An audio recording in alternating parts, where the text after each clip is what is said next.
चुनाव से पहले चढ़ूनी साहब ये मुझको भी गिरफ्तार कर सकते हैं, क्योंकि चाहेंगे कि ये कहीं ना जाए, ये पुलवामा पे ना बोले। तो जब मैं गिरफ्तार हूं तो मैं आपसे कोई ये तवक्को नहीं करता हूं कि क्या करना है ये आप मेरे से बेहतर जानते हो।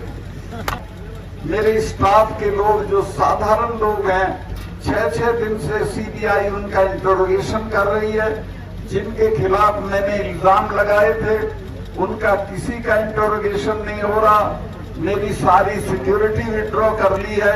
मैं 2 कमरे के किराए के मकान में रह रहा हूं, कोई गवर्नर नहीं रहता। कश्मीर का गवर्नर जब रिटायर होता है तो उसे दिल्ली में बंगला मिलता है, उसको 70 लोगों की सिक्योरिटी मिलती है। मेरे पास 1 सिपाही है, सिर्फ 1 सिपाही है। मेरे साथ कुछ भी हो सकता है, लेकिन मुझे आपका हौसला है। मैं आपके भरोसे पे लड़ रहा हूं और जब तक इनको हटा नहीं लेंगे तब तक लड़ता रहूंगा। इन बच्चियों की लड़ाई को तो हम जरूर जीत लेंगे, मुझे कोई शुआ नहीं है। जिस तरह से देश भर में इनके लिए हमदर्दी है, ये कामयाब होंगी और कोई रोक नहीं सकता है। किसानों के मामले में जब 4 महीने तक किसान पड़े रहे बॉर्डर पे, तो मैं मिलने गया प्रधानमंत्री से, जेब में इस्तीफा दे गया था गवर्नरशिप का। मैंने कहा कि साहब ये 4 महीने से पड़े हैं, इनसे कोई बातचीत कर लो। तो बहुत घमंड में थे, बोले के चले जाएंगे ससुराल। मुझे गुस्सा आया, मैंने कहा साहब आप इनको जानते नहीं है, तब जाएंगे जब आप चले जाओ। ये जो सिख भाई हैं, इनके तो गुरु ने अपने 4-4 साहबजादे शहीद करा दिए थे, समझौता नहीं किया था। जब मिसेस गांधी ने ब्लू स्टार किया, उसके बाद 1 महीने तक अपने फार्म हाउस पे महामृत्युंजय का पाठ कराया था। अरुण नेहरू उनके भतीजे थे, मेरे दोस्त थे। उन्होंने पूछा बुआ आप तो इसको नहीं मानती थी? तो उसने कहा तुम्हें पता नहीं है, जिसने इनका स्वर्ण मंदिर छुआ है वो जिंदा नहीं है, ये मुझे मारेंगे। और वो मारी गई, जनरल वैद्य मारे गए। और ये जो 3 कानून वापस हुए हैं, ये समझ लेना ये हमारे कहने से नहीं हुए, ये डर में हुए। और अपने लोगों का मैंने कहा कि जो हमारे वाले हैं, ये तो हर 6 महीने लाल किले पे चढ़े रहते थे। इन्होंने तो आगरा में अकबर की कब्र उखाड़ ली थी और उखाड़ के दाह संस्कार कर दिया था। तो मैं कहा जब किसी से लड़ो तो ये जान लो कि किससे लड़ रहे हो। इनसे लड़ा नहीं जाता, कुछ ले दे के समझौता कर दो। 2-3 महीने बाद माफी मांग के वो बात मानी। और हाँ, किसान के पास 2 ही चीजें थी, एक जमीन थी और एक इनके बच्चे फौज में चले जाते थे। वो रास्ता भी बंद कर दिया। एक अग्निवीर योजना लाए हैं जिसमें 4 साल की नौकरी होगी और उसके बाद रिटायर होके आ जाएंगे, उसको कहीं नौकरी नहीं मिलेगी, ज्यादा से ज्यादा चौकीदारी मिलेगी। तो पूरी कोशिश ये है कि किसानों की ताकत को खत्म करो, खेती को खत्म करो, धान मत दो, एमएसपी मत दो और इनके बच्चों को फौज की नौकरी भी मत दो।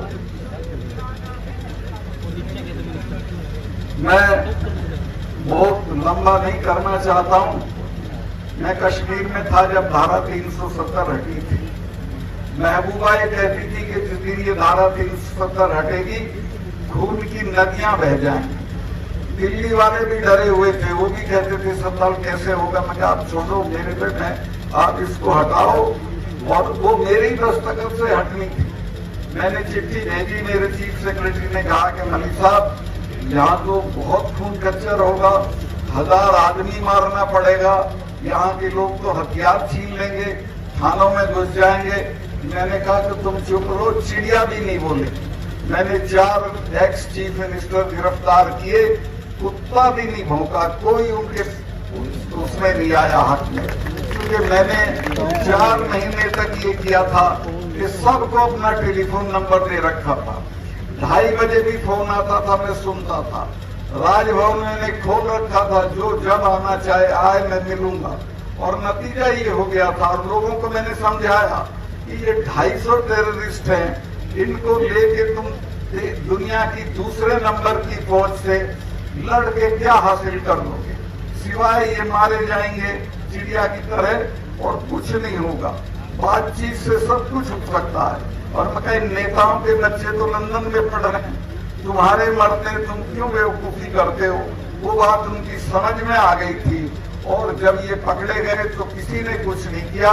मुझे ऐसे फोन जरूर आए कि साहब इन्हें अभी आसानी से मत छोड़ना, थोड़ा देर से छोड़ना। एनीवे, जो होना था वहां के बहुत सारे काम है, मैं क्या गिनवाऊं, मुझे मौका नहीं है। लेकिन मैं ये कहना चाहता हूं कि देश में इस वक्त एक बहुत ही निर्लज और बहुत ही क्रूर सरकार है, जिसको लोगों की किसी तकलीफ से कोई मतलब नहीं है। ये बच्चियां जब जीत के आती हैं तो इन्हें अपने बंगले पे बुला के फोटो कराता है, चाय पिलाता है और कहता है हमारी बच्चियां जीत के आ गई। और अब ये पढ़ी है तो इनकी कोई सुध नहीं ले रहा है। तो ऐसे लोगों से निजात पाना है, इनको हटाना है, किसी भी कीमत पे हटाना है। और मैं आश्वस्त हूं, मुझे पूरे देश से जिस तरह के संदेश आ रहे हैं, जो आपकी मैं भीड़ देखी, ये अद्वितीय है, अभूतपूर्व भीड़ है। लेकिन ऐसा मत समझना कि बाकी जगह में नहीं, पूरे देश में लोगों की आग लगी हुई है इन बच्चियों के सवाल पे, किसानों के सवाल पे। और हाँ, एक चीज और आपको जिम्मेवारी दे दूं, ये चुनाव से पहले चडुनी साहब ये मुझको भी गिरफ्तार कर सकते हैं, क्योंकि चाहेंगे कि ये कहीं ना जाए, ये पुलवामा पे ना बोले। तो जब मैं गिरफ्तार हूं तो मैं आपसे कोई ये तवक्को नहीं करता हूं कि क्या करना है ये आप मेरे से बेहतर जानते हो। दूसरे हरियाणा आपके साथ सारा हरियाणा और ये जो